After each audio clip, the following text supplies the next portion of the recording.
Wonderful. Well, welcome to the June 13th, 2023 meeting of the Governance Committee of the University of Rhode Island Board of Trustees. This meeting is being held in person with some committee members participating remotely. At this time, I will conduct a roll call attendance to determine if quorum is present. Please clearly respond present via WebEx or present in person when your name is called.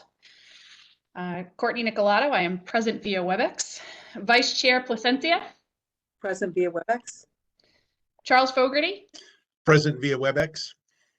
Matthew Lenz. Present via WebEx. Robert Wagan. Present via WebEx. David Caprio. And President Mark Palange. Present via WebEx. Great, a quorum is present, and so I will call the meeting to order. A reminder to all members, for the benefit of our audience as well as the note taker, please clearly identify yourself whenever you make a comment, make a motion, or a second to a motion. Participants using WebEx are required to keep their cameras on, as remote members and all persons present at the meeting location must be clearly audible and visible to not only each other, but to those that we serve in Rhode Island. At this time, I'd like to acknowledge the University of Rhode Island occupies the traditional homeland of the Narragansett Nation and the Niantic people. First and foremost, I want to say congratulations and welcome to Bob Wagan. He is our newest, not only member of the Board of Trustees, but of this governance committee. So Bob, welcome. Bob and I have had a chance to we've known each other for a long time, but I know your commitment to the university and to the state. So welcome to the team. Thank you very much. It's great to be here. I hope I can contribute in the best way possible. I think this is a great board, and I'm looking forward to a lot of good work this coming year. Well, great. We're thrilled to have you. And the governance committee may or may not be the best committee there is, not, so we're thrilled to have you. Next is to approve the minutes from April 6th committee meeting. Can I get a motion? Charlie Fogarty, move approval. Thank you, Charlie. Can I get a second? Second, Jay Placencia. Thank you, Jay. Any discussion on the motion? Hearing none, I'll ask for a voice vote. All in favor, please say yes. Yes. Yes. Any opposed? Any abstentions? The motion to approve the minutes of April 6th, 2023 Governance Committee meeting is approved. The next item on the agenda is item number 2, discussion items. The first item, item A, is about the URI Board of Trustee appointments. We've been extremely busy since the last meeting in April, and I want to thank the governor and Craig Dwyer and his team, as well as Carlos and many folks on the URI team who have helped with the process of reappointments as well as new appointments to the board, Bob included. So just an update on a few. Margot Cook, Charlie Fogarty, Matthew Lenz, Jay Placencia, Armand Sabatoni, Vahid Ojazari were reappointed between end of March and beginning of May. Also, the board is welcoming Joseph Formicola as well as Bob. And then the Senate vote was completed for Michael Gray, who's the new Board of Education chair, which has a seat as an ex officio member of the Board of Trustees. And so we will be welcoming, congratulating all of our reappointed members, as well as welcoming our new members at our full board meeting at the end of this month. Additionally, tomorrow, we have additional reappointments happening. So my reappointment will be happening, as well as Mike Fascitelli's reappointment. We'll go through the Senate Education Committee tomorrow at 3 p.m. Tom Ryan's reappointment, and then the governor has appointed and selected Joseph Matthews, Monica Jean Garnis, and Maria Ducharme to take the seats of, replace some great members who are retiring from the board: Karina Edmonds, Susan Petrovis, and Christine Heenan. And so that process is all taking place tomorrow. So we will have 2 members of our board that are yet to be reappointed. That will happen next session, which is Robbie Luna and Neil Corwin. So the work continues, but thank you everyone who's taken time to meet with our great Senate Education Committee share their excitement and interest for the work happening at URI and our continued commitment, as well as new commitment to serving beautifully and comprehensively, as you'll see on the Board of Trustees. We will be thanking Karina and Susan and Christine, as well as continued in gratitude for their service too. As we have new members coming on, we want to make sure that their transition onto the board is as smooth as possible. As we all know, the University of Rhode Island is the great university. Mark will often say the best university, and we agree. We want to make sure we are also complicated. And so we want to make sure that our trustees have the tools and resources that they need to be most successful in their roles. I want to thank Michelle and Chelsea and many of the teammates who have done great work to orient new board members. We have a great orientation manual, various different resources connecting our trustees into the various committees. We've been working very closely with Margot as well to do committee appointments, which we'll talk about in a second. And so all of that is a moving needle right now.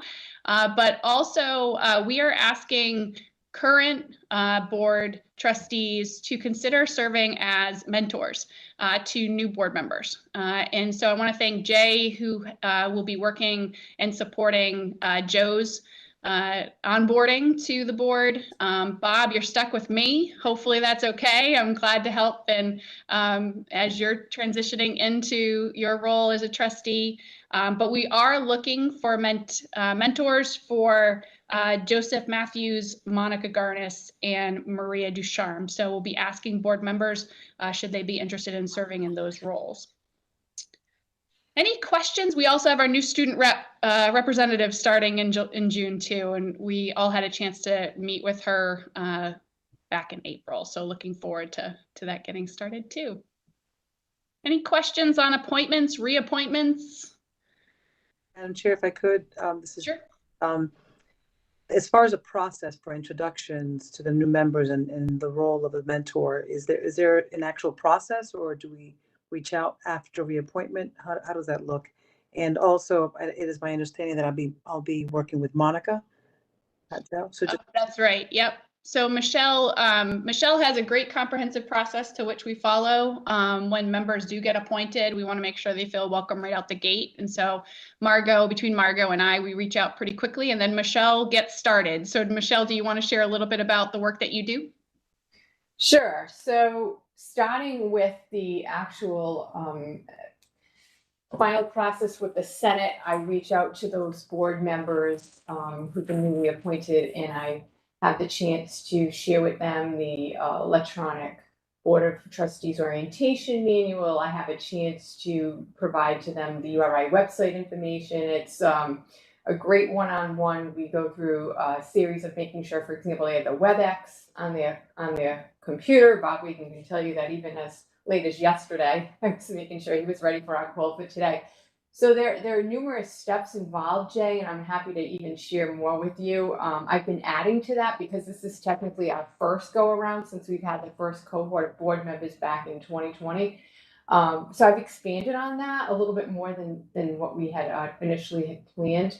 But I think it's a great opportunity to learn more about the board members. They can ask these questions. How, for example, would you like your letterhead to read for your name and your nameplate, et cetera. But Bob, I mean, since I just did it with you, if there's, not to put you on the spot, but if there's anything that you wanted to add, since you're the newest board member. It was pretty straightforward. It was pretty straightforward for many of us that have filled out a lot of forms in the past with the state or federal government. It's rather a simple thing to go through. Michelle was very helpful in guiding me through all of that. So I really didn't see any problem. I think there is one thing we'll probably be discussing later on, and that is conflict of interest commission, and we have to fill out those forms.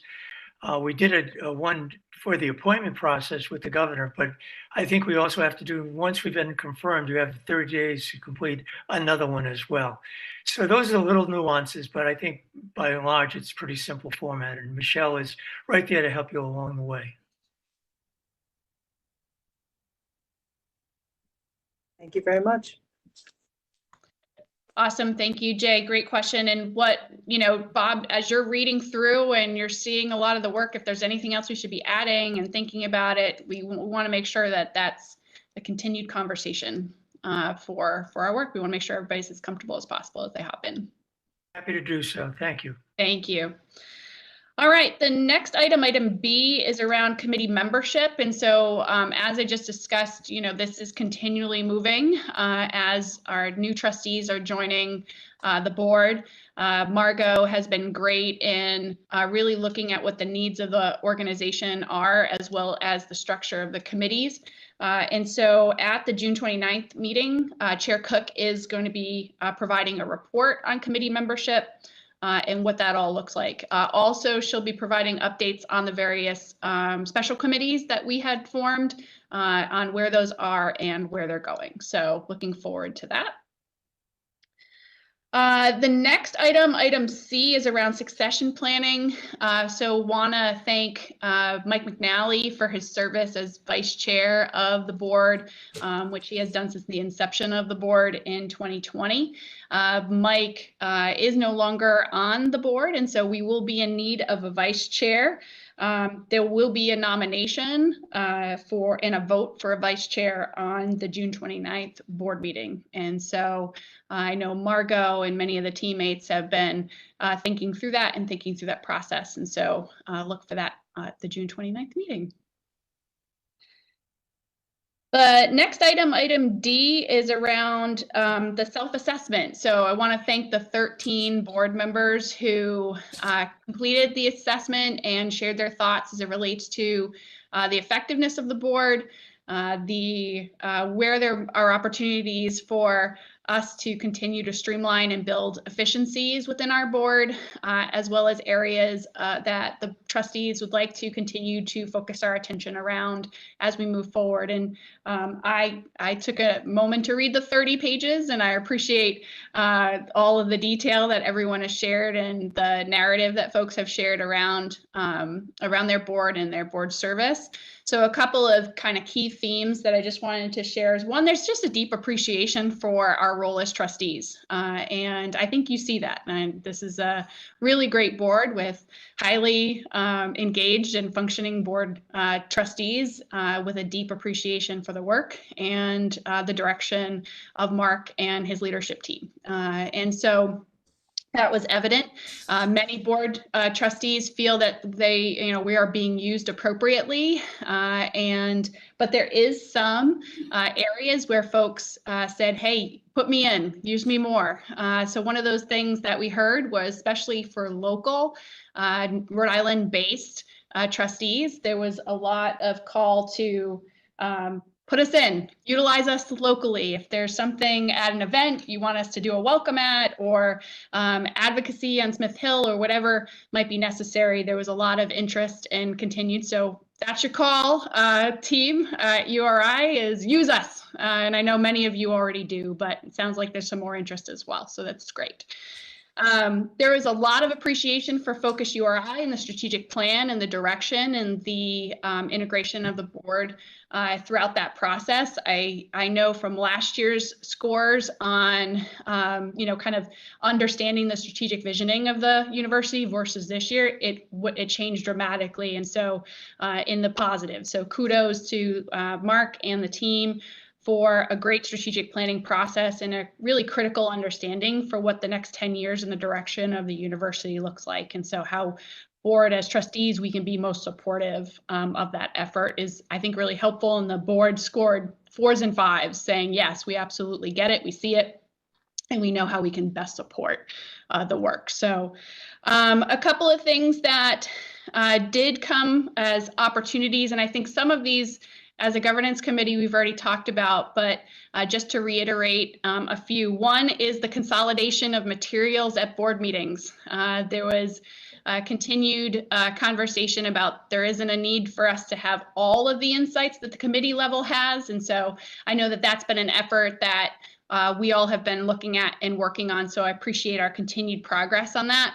I do think that there was a lot of mention in the self-assessment about let's lean more heavily into the committees, let the committees do the work and have the trust within the communities that the work is being, committees that the work is being done. So, which will, believe that that will allow for more time for dialogue than process at the board meetings themselves. And so that was inherent throughout the self-assessment, was this desire to balance process with time for dialogue.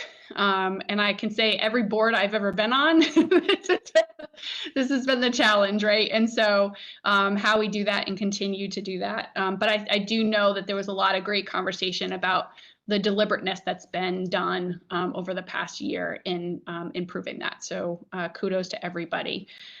There was conversation around more student interaction, more networking time with trustees. So opportunities for folks to get to know each other, as well as get to know those that we're serving, which is our faculty and students. And so that is one thing that I definitely saw through and through. So that was kind of the key. And then the last thing I'll just mention is communication. So there was a number of places where folks said, knowing we're not necessarily going to know everything happening at the university, but we want to make sure we have ample time to find out about kind of big things before they happen. So that is one thing that as a governance committee, I think we can work with our partners at the university to figure out how we can do that best to ensure that we are being the best champions and ambassadors as we can for the university. So any questions?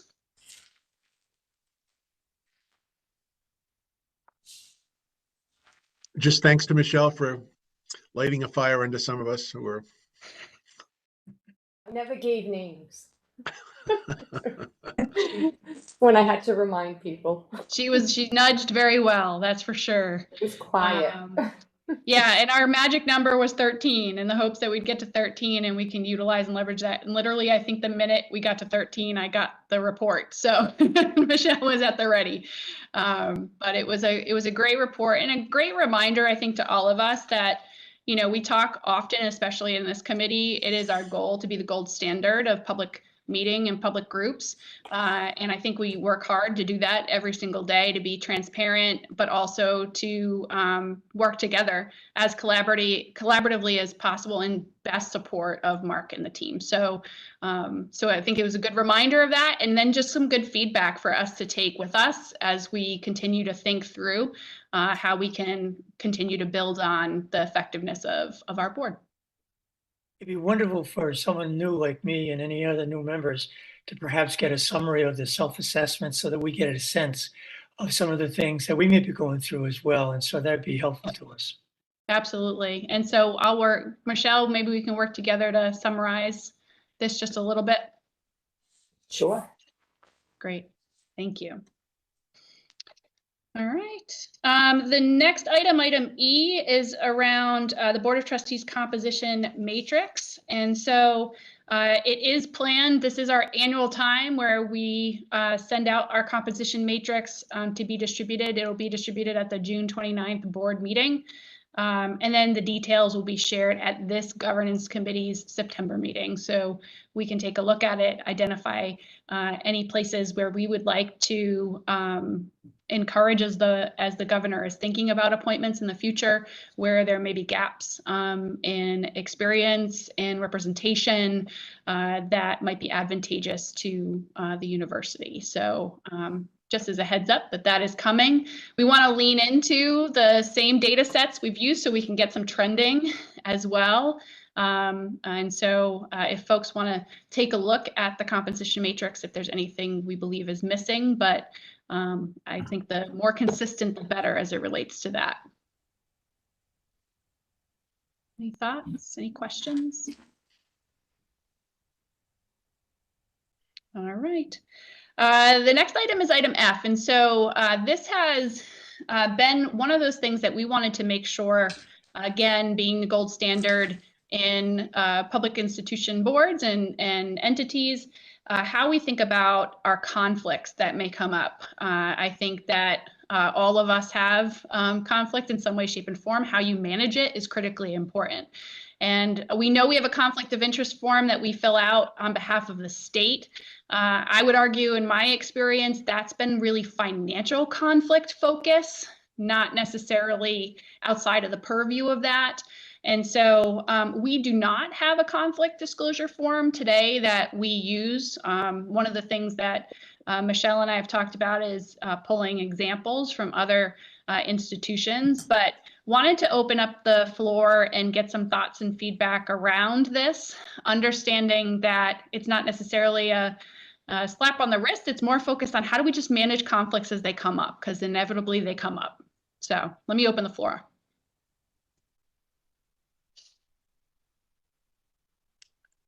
Madam Chair, I guess I'll start. I think I agree with you.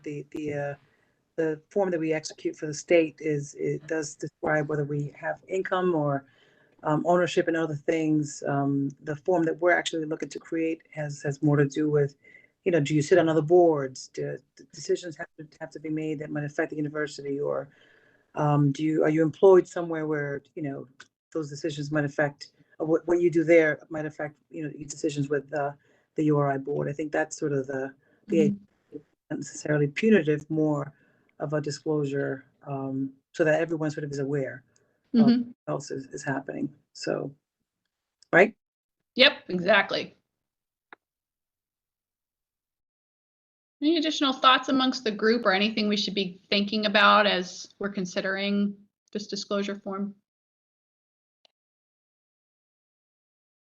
One of the things I thought, I wasn't really sure where you were going to go with all of this, but as you start developing other guidelines or rules or regulations or other kinds of policies for the board members, this almost becomes a public document. So everything that we do is going to come under public scrutiny. Perhaps there are some other lessons that we could learn from other universities that are going through or have gone through this same effort, so that we're not creating an animal that is so foreign to trustees that it becomes very onerous on them. Right. At the same time, we want to be flexible so we can move forward and do the kinds of things that a board should be doing to assist the president in his vision and mission for the university. That's great. Great, yeah. Yeah, and this is where I think AGB and our relationship with AGB is really, critical and a great resource for us to tap into. And so couldn't agree with you more, Bob. Any other thoughts, Charlie, Matt, that you might want to share? I mean, there's got to be a standard one, right? That's out there. So I was, no reason to reinvent the wheel. Without a doubt. All right.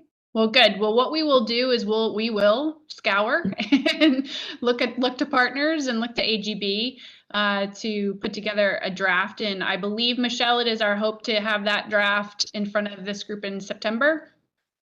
Yes. Great. So we will work on getting that out so folks have something to react to. Courtney, quick question. Yep. Didn't we sign a form at one point when we first got on? Do I remember that, or did we just talk about it? I know that we signed a form. That we had any potential conflict. I thought I remember something separate and apart from the Ethics Commission report. I know we signed a board expectations document, but I don't know, Michelle, if there was anything additional. It was the board statement of expectations form. And I think at one point somebody had a great idea about whether board members should sign it every year, perhaps. I know there was some discussion about that. So I'd be happy to pull that up again, take a look at it, not only for the new board members, but even if that's something that's decided with this committee, for reappointed board members. Yeah, I think a reminder of expectations annually is good practice, and would love to see how that and this might come together in some way. Yeah, and maybe even there's an opportunity for us to join the two forms together, right? Because the conflict of interest doesn't have to be, a 10-page document. Maybe it's just 3 to 5 questions or something. So more to come for sure. Yeah, agreed. We don't want to overburden in forms. Right. That's not the intent. Right. All right, good. All right, so more to come on that, but thank you everybody for your feedback. We are on to number 3 in the action items, and specifically we have a housekeeping item, some edits that were made to our governance committee charter. They're listed in red in enclosure 3A to align with the changes that I've made to the assignment of board liaisons. The committee reviewed the edits, as you remember, at the April 6th committee meeting. No further edits have been suggested, so we are here to call for a vote on those amendments to the charter. So may I have a motion that the governance committee of the URI Board of Trustees recommend that the Board of Trustees approve amendments to the committee charter as recommended and presented in enclosure 3A. So moved, Jay Betsy. Charlie Fogarty, second. Thank you, Jay and Charlie. Any discussion? I'll just note that all committees are going through this process right now, so it is anticipated that everyone will come back with changes and edits. Hearing no other discussion, I'll ask for a voice vote. All in favor, please say yes. Yes. Any opposed? Any abstentions? The ayes have it. Item 3B is the recommendation of approval of amendments to the calendar for the governance committee. And so any questions on the changes that have been made? We did add the student trustee appointment to the calendar. And otherwise, the committee members reviewed the proposed changes at the April meeting and said no further edits had been suggested. Any questions before we call for a motion? Great, hearing none, may I have a motion that the governance committee of the URI Board of Trustees recommend that the Board of Trustees approve amendments to the committee calendar as recommended and presented in enclosure 3B. Len, so moved. Thanks, Matt. Second. Thank you. Any discussion? Hearing none, I'll ask for a voice vote. All in favor, please say yes. Yes. Any opposed? Any abstentions? The ayes have it, the motion passes. Item 3C, it is the review of President Parlange's appointments of primary university liaisons and university liaisons to committees pursuant. I know that this group has reviewed this assignment of board liaisons. Mark, do you have anything you want to add before we call for a motion? No, I think it basically follows with positions, so it's aligned that way, and then whoever's in those roles. So That's great. that's Agreed. Thank you. And just to that point, want to welcome Chelsea Berry, who is our interim chief of staff and supporting this team and this group. So welcome, Chelsea. All right, so may I have a motion that the governance committee of the URI Board of Trustees recommend that the Board of Trustees accept president's appointments of primary university liaisons and university liaisons to committees as presented and set forth in enclosure 3C. Charlie Fogarty, so moved. Matt Len, Thanks. seconded. Thank you, Charlie and Matt. Any discussion? Hearing none, I'll ask for a voice vote. All in favor, please say yes. Yes. Yes. Any opposed? Any abstentions? Motion passes. The last item on the agenda is item number 4, adjournment. Any parting thoughts other than tomorrow for our appointments is in Senate Education Committee at room 313 at 3 p.m. So may I have a motion to adjourn? So moved. Thank you, Jay. Bob Wigan, second. Thank you, Bob. I'll ask for a voice vote. Go ahead, Jay. I was going to say good luck tomorrow. It's going to be great. Oh, it will be. I'll ask for a voice vote. All in favor, please say yes. Yes. Yes. Any opposed? Any abstentions? The ayes have it. The motion to adjourn is approved. The next URI Board of Trustees governance meeting is slated for September 2023. In the meantime, enjoy your summer, everybody. Thank you for an efficient meeting, Madam Chair. Always, always. Have a good one. The meetings. Take care. Welcome, Bob. See you, Thank Bob. you. Take care, everybody. Bye.